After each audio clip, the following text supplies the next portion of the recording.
All right, my man Ed Soares, this weekend, Friday, the 100th LFA event, man. That's a big milestone for any organization. So, man, what are you feeling right now? You pretty excited about this?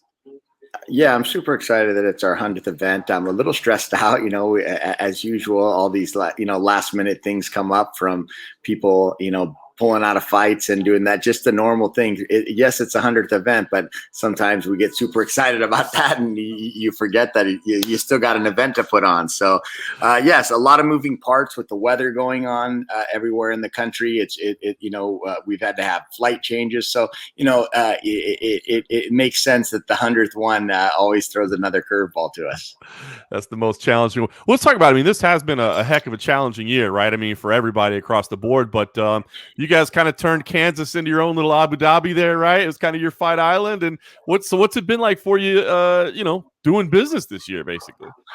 Well, actually, when the pandemic hit, we were able to get 4 shows off last year before everything shut down. Then what we did is we put a plan together, and in July we went back to Sioux Falls, South Dakota. We partnered up with Sanford Health, which really kind of put a lot of safety and helped us with the medical testing and the protocol to put on safe events. Then we ended up we stayed there for 10 weeks. We kind of did a residency, knocked out 8 events there in 10 weeks. Then we moved to Wichita, Kansas, and we did an additional 5 events last year. Then we kicked off this year with another 4 events in Wichita, Kansas. So we did a total of 9 events there and 8 events in Sioux Falls. Yeah, it's been great to see you guys staying busy and helping develop that next wave of talent, right? I mean, I know you guys are proud to be, a top feeder organization for the big events, and I wonder, how did you get comfortable, Ed, with that role? I mean, I think about your role in mixed martial arts, man. You've always been at the top level, you know what I mean? But we've seen so many people come out swinging and saying, "I'm going to take down the UFC," and it's kind of madness to do it. So, what got you interested in saying, "Man, I want to help develop this next level of MMA fighters"? Well, that really came from being a manager myself and realizing that, these guys were going from fighting in in a high school gymnasium in front of 500 people. And then 2 weeks later, they get the phone call to fight in the UFC, and they're walking out in the Staples Center with 15,000 people. So I really felt that they needed to develop not only inside the octagon as fighters, but also outside the octagon, learning what it's like to have cameras on you, lights, doing interviews, having media commitments. So, when someone puts a mic in your face, when you get to that point,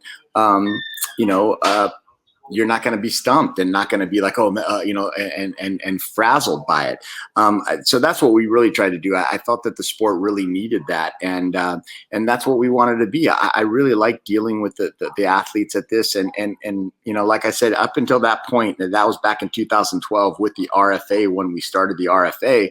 I think I might've been the first promoter. I'm pretty sure I was, to come out and say, "Hey, we're a developmental organization for the UFC." And like you said, you've seen me at the top. I feel I still am at the top. I'm at the top of what we do.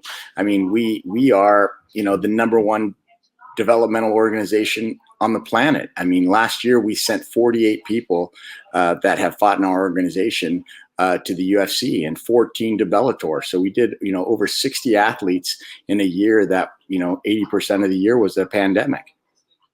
That's a pretty fantastic track record. So what's been the biggest lessons for you, Ed? I mean, it's like you're on the other side of the table now, right? You were always the guy coming in, dealing with the promoter and making deals and making things happen. Now you're on the other side. What's been some of the biggest lessons or maybe surprises or something that you've taken out of this experience? Well, I just feel that I still approach it.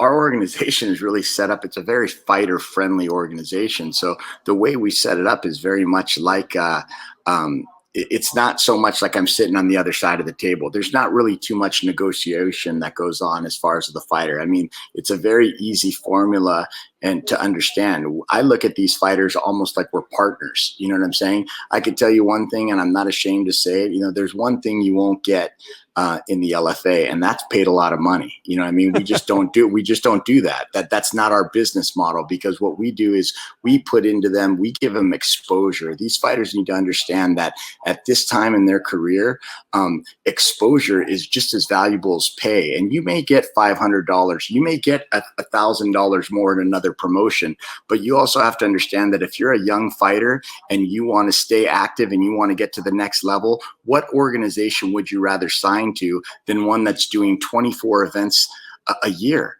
No other organization outside the UFC is doing that many events. So I just feel from a business model, we are the one to go with. And that's kind of how I don't really think there's too much negotiation, really, because we're really here to build them up. We want to see them get to the next level. We're just as excited as they are when they get the call to go to the UFC or Bellator. So really, I kind of feel like we're on the same team. We're just trying to build something together. Yeah, it is great when you see people take that step up to the next level. Obviously, you know, I do some commentating for another organization on Fight Pass. And you feel that great organization. It's another great organization. I mean, you know, yeah, of course. And you do feel a sense of pride that you've been able to see them and see them grow. We've had so many athletes that have had their first pro fight. You know, I'll tell you, our main event for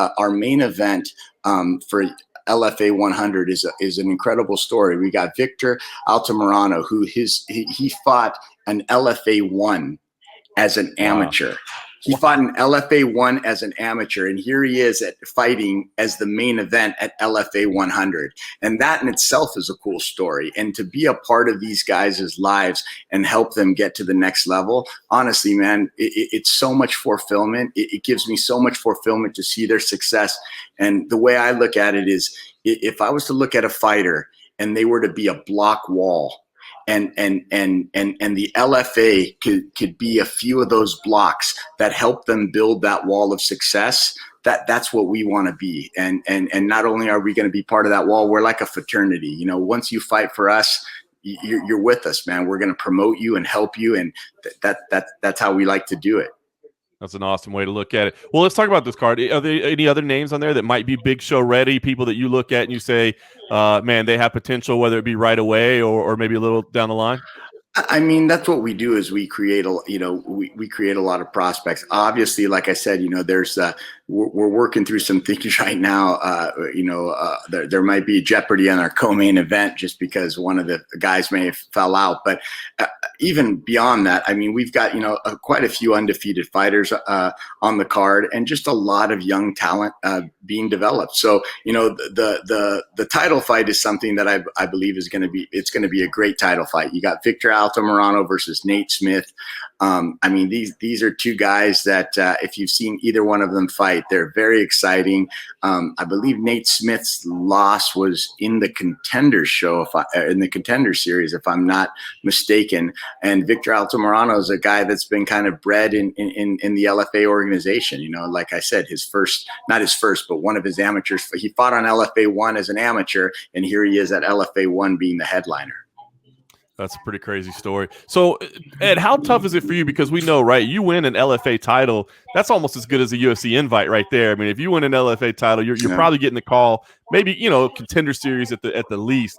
Is that, I mean, I know you said you want to help build up these fighters and help be part of their career, but is that challenging for you as a business model to constantly have to be replacing these champions? No, it just means more title fights, more guys getting to prove who the best is. You know what I mean? I don't care at all. To me, my biggest joy is seeing their success and seeing them grow and seeing them. That's honestly where it makes sense, because then everyone always wants to see who's the next guy, And I can tell you that I feel very confident that the next Anderson Silva, the next Conor McGregor, the next whoever may be the big superstar, there's a pretty good chance it's going to be coming through the LFA. So to me, I just look at it as, if you're a fan of the sport, why not tune in? Why not tune in to watch it? Because I mean, it's really, our fights are super exciting. These guys are really, they understand what the LFA is there for. They understand that there's a platform for them to be able to show their skills on. And it's a platform that's making this available to them 24 times a year. So why wouldn't I give it my all when I go out there? And that's really the kind of feeling that we get from the fighters. I mean, it's exciting, man. You know, we're always behind our fighters, regardless where they decide to go, whether they go to the UFC, whether they go to Bellator, even some that have went on to one. I believe one of our alumni is the featherweight champ over there, and even in PFL, Lance Palmer was a RFA featherweight champion, and now he's the PFL. So you know, to me, it's just seeing their success is that's what it's all about. You've been developing commentators as well, right? You've had Laura Sanko and Alan Jouban have been doing a fantastic job for you, which is funny. You know, I saw Alan Jouban fight. I called some of his amateur fights in Tough Enough, and that's another guy that I've seen kind of grow, and now seeing him get into the commentary thing is exciting. But you got a new name in the booth this week. You kind of juggling it up a little bit. Yeah, definitely. You know, and that's we're going to be using Michael Chiesa is going to be commentating for LFA 100 alongside of Ron Kruk.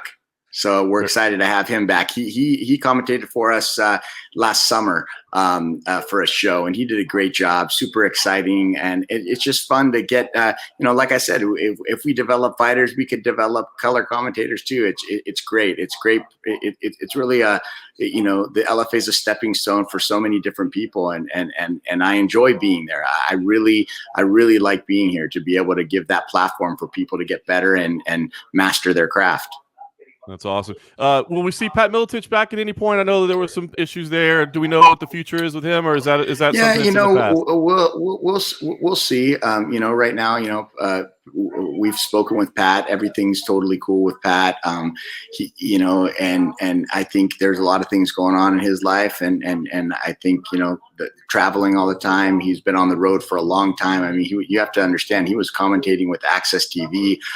At one time, I believe he was with 3 people. He was with Showtime, Access TV. He was probably commentating 60, 70 nights a year. So he was on the road just a lot. So, you know, so he's just, you know, taking time off. And right now we're just kind of taking it day by day, and we'll see what happens. Fantastic. Well, as you said, this Friday night, LFA 100, big landmark event. We'll let you get back to all the shuffling and all the madness and the chaos because of it. But what can you tell us? I mean, tease us with, you know, kind of what your goals are for 2021. I know, again, this is kind of a weird time with COVID-19 and everything that we're trying to battle back from. But I mean, are you looking to get crowds back at some point? Do you have goals in mind? Yeah. What's the plan for this year? Well, I can tell you, I think one of the biggest things that we're really focused on this year is to really take expanding internationally. I think we're going to make I think we're going to do, you know, maybe 2 to 4 shows internationally, and we're looking to expand to Brazil in 2021. You know, and then, you know, even looking further than that, I would love to maybe even eventually expand and do international shows in Europe, and maybe that's not till 2022.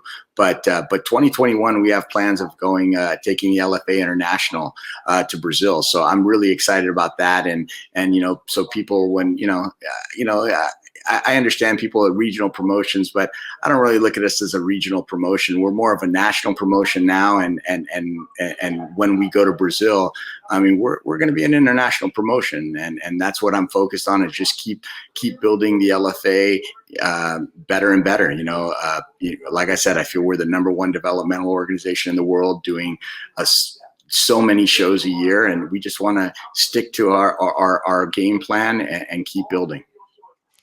What would you know about developing Brazilian fighting talent, Ed Soares? Well, you know, I got to tell you, I don't know a hell of a lot about developing, but we definitely know, you know, because a lot of, you know, in the beginning, I'll be honest with you, man, there wasn't really much to develop. I was very fortunate to have these guys come to me the way they were. I mean, we had the raw talent, you know, I mean, they had the raw talent, and I just helped navigate and facilitate the opportunities as much as I could for them. And thank God it always worked out.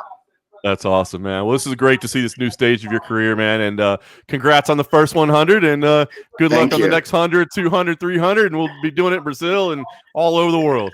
Hey man, I hope so, and I hope one day we'll be able to even get guys like yourself at our show. You know, I know that the bigger shows are what everyone's clicking on and everyone's interested in, but you know, hopefully sooner than later we'll be getting there too.